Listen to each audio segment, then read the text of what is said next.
Yan mga lods, tips kung paano ilagay ang cover dyan sa kama nyo na kayo lang mag-isa. So panoorin yung video at tapusin nyo dahil napakahalaga nito. Dahil sa mga gustong maglagay ng cover na kayo lang mag-isa at hindi nyo na kailangan ng kasama, panoorin nyo ng buo yung video to at talagang matutunan nyo ito. Kung nakikita nyo, nakakabaliktad yung cover dyan. Dahil ganyan talaga ang technique kapag maglalagay kayo ng cover dyan sa kama nyo. Yung kama nga pala dyan ay talagang saktong-sakto lang talaga dyan sa cover nya.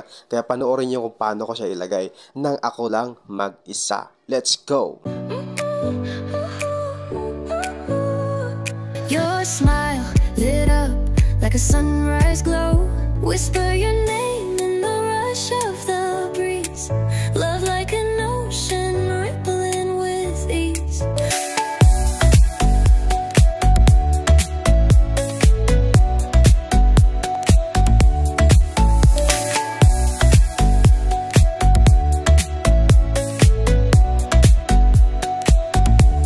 Hands collide like waves on the shore with you. Love's where I reside. Whisper your name in the rush of the breeze.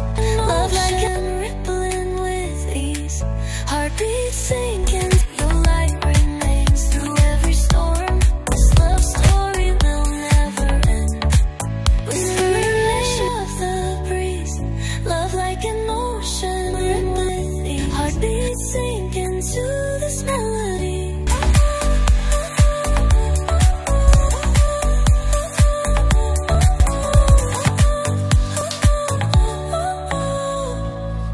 Ayan, hanggang dito na lang ang video na to. At syempre, alam kong may natutunan kayo. At kung gusto nyong i-share at ipakita nyo to sa mga kaibigan at kamag-anak nyo, huwag nyong kalimutan ibahagi para kahit papano ay mapanood rin nila ito. At syempre, huwag nyo kalimutan mag-likes and follow. Thank you! So, hanggang sa muli!